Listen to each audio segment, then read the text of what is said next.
বেডির জামাই তিনটা বেডির ফুতো তিনটা রে বাপ দাহে আমি যে অধিকারটা সেই অধিকারটা আমার মধ্যে থেকে আমি আজকে থেকে রাখবো। যদি হ্যাঁ যদি কোনো মানুষের যদি কোনো ক্ষতি করতে চায়, ঠিক আছে আমি তোরে কেমনি মা ডাকি 3 লাখ টাকার স্বপ্ন দেখাইয়া তুই আমারে বেচা লাইছিলি। কিছু প্রবাসী গোলামের ফুত আছে না, কিছু প্রবাসী গোলামের ফুতেরা ওই ভিডিওর ভিতরে ব্যাড কমেন্ট করে। শালা কামলা রে,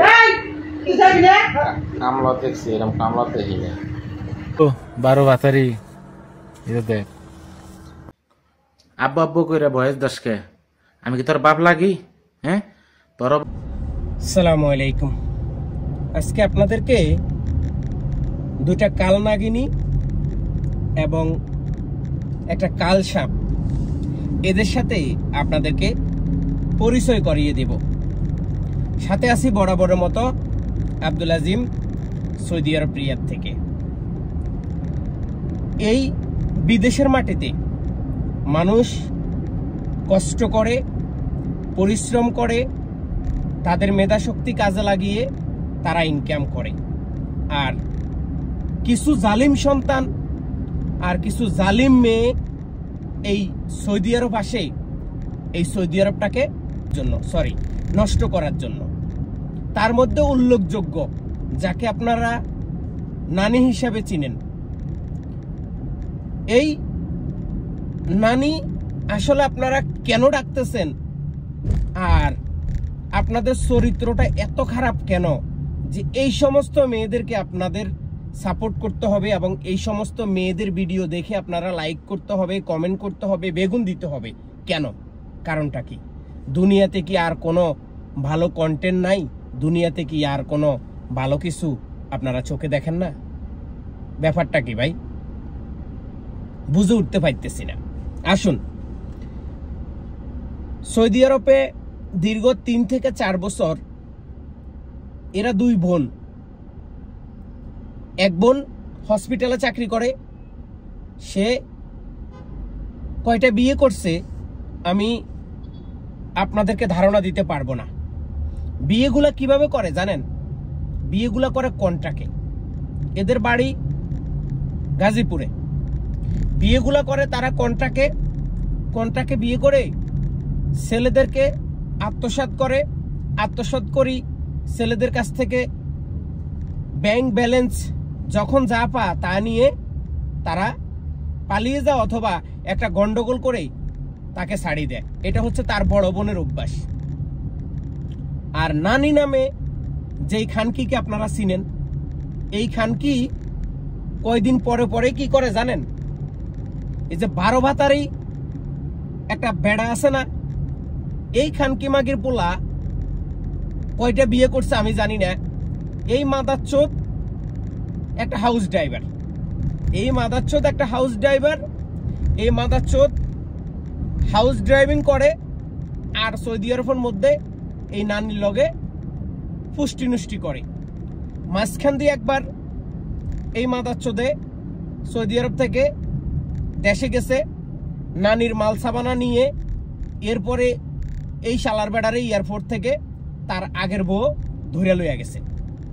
তার আগের বউ আবার আরেকটা বেড়ার সংসার করে, সেও প্রবাসী। দেখেন এদের দেশের মানুষের চরিত্র কি দেখেন। এক বেডি 2 বেড়ার সংসার করে। আর এই মাদারচোদ সৌদি আরবে একটা বিয়ে করছে। দেশে কয়টা বউ আছে আল্লাহ পাক বলতে পারে। এক দিন এক মানুষের সাথে ভিডিও করে, এক দিন এক মানুষের সাথে সে কথা বলে। এই যে দেখেন, আমি একটা ভিডিও আপনাদেরকে ক্লিপ দেখাই। শালার পুত কোরআন নিয়ে শপথ করছে যে আমি এই নানির কাছ থেকে যাব না, এই নানির কোনো ক্ষতি হইতে দেব না। কয়দিন আগে নানির অভিযোগ টাকা পয়সা লইয়া এই মাদারচোদ দেশে গেছে। দেশে যাইয়া ওই যে আর একটা 12 বাতারি আছে, সেই 12 বাতারির লগে সংসার করতেছে। এখন আবার ওই 12 বাতারি হে নাকি আগের আরেকটা বেটার লগে চলে গেছে। এখন এই মাদারচোদ আবার এই নানির কাছে আসার জন্য ফেসবুকে ভিডিও ছাড়ে। আবার এই ভিডিওগুলো দেখি আমরা কুলাঙ্গার বাঙালি আছি যারা এগুলা দেখতে পছন্দ করে, যাদের কারণে এই সমস্ত ছেলেরা, এই সমস্ত এই ফ্যামিলির লোক, এই সমস্ত মেয়েরা ফেসবুকে কন্টেন্ট তৈরি করি, 2-10 টাকা পা, এই টাকা দিয়ে তারা চলে। আপনাদের ঘৃণা হওয়া উচিত, আপনাদের লজ্জা থাকা উচিত, আপনাদের আত্মহত্যা করা উচিত। সমাজকে যারা ভালো কিছু দিচ্ছে, সমাজে যারা ভালো কন্টেন্ট তৈরি করে, আপনারা তাদের পিছে থাকেন না, আপনারা তাদের ভিডিও দেখেন না, আপনারা তাদের ভিডিও লাইক করেন না, কমেন্ট করেন না। আপনারা এই সমস্ত খানকি মাগি মাদাচ্চোদ যারা সমাজকে কিভাবে নষ্ট করবে, সমাজটাকে কিভাবে দূষিত করবে, আপনারা সেই ভিডিও নিয়ে পড়ে আছেন। আবার সেখানে কালা বেগুন দেন, আবার সেখানে ল্যাংটা ছবি দেন, আবার কমেন্ট করেন। আরে ভাই, তুমি যাই দাও তাই তার লাভ। তুমি তাকে যা দিবা সে এইটাতেই সন্তুষ্ট। কেন জানো?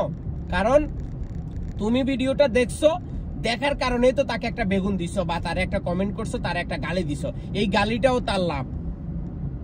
তোমরা সমাজের নির্লজ্জ মানুষ। সমাজকে পরিবর্তন করার জন্য তোমাদেরকে জুতা ফিডা করা উচিত। আমার কথাগুলো শুনতে খারাপ লাগবে অনেকের। সমাজকে পরিবর্তন করার জন্য যারা এই সমস্ত কন্টেন্ট দেখো, তাদেরকে পিডা উচিত। এখন অনেকেই বলবেন, ভাই আপনি না দেখলে আপনি ভিডিও কই থেকে বানাইছেন? আমি তো ভিডিও বানাবো, সেজন্য আমাকে দেখতে হবে, আমাকে কথাগুলো শুনতে হবে, আমাকে প্রতিবাদ করতে হবে। তোমরা তো আর প্রতিবাদ করবে না, তোমরা তো শুধু দেখবা, দেখেই মনে করো তোমাদের মাল আউট হয়ে যাইব, দেখেই তোমাদের সোনা গরম হয়ে যাবে। এখন আবার কিছু ছোট লোকের বাচ্চা আছে, এই বেডি তার গর্তের ভিতরে কতগুলা পুরুষের ময়লা ঢুকাইছে, আবার এখন নতুন করে কতজনে বলে, নানি তুমি পাগল হইও না, আমি তো তোমার জন্য ব্যাংক কার্ড নিয়ে বসে আছি, আমার ব্যাংকের মধ্যে প্রচুর পরিমাণ পয়সা, তুমি চলে আসো নানি। এই হচ্ছে আমাদের সমাজ, এই হচ্ছে আমাদের সমাজ ব্যবস্থা। দেশটাকে নষ্ট করে এখন বিদেশটাকেও এই গাজীপুরের 2-3টা মেয়ে পুরো একার, মানে পরিবেশটাকে এত নষ্ট করছে বলে আমি আপনাদেরকে বুঝাইতে পারবো না। এই সমস্ত কন্টেন্ট ক্রিয়েটার থেকে দূরে থাকুন। আজকের মতো বিদায় নিচ্ছি। আব্দুল আজিম, সৌদি আরব রিয়াদ থেকে। আল্লাহ হাফেজ।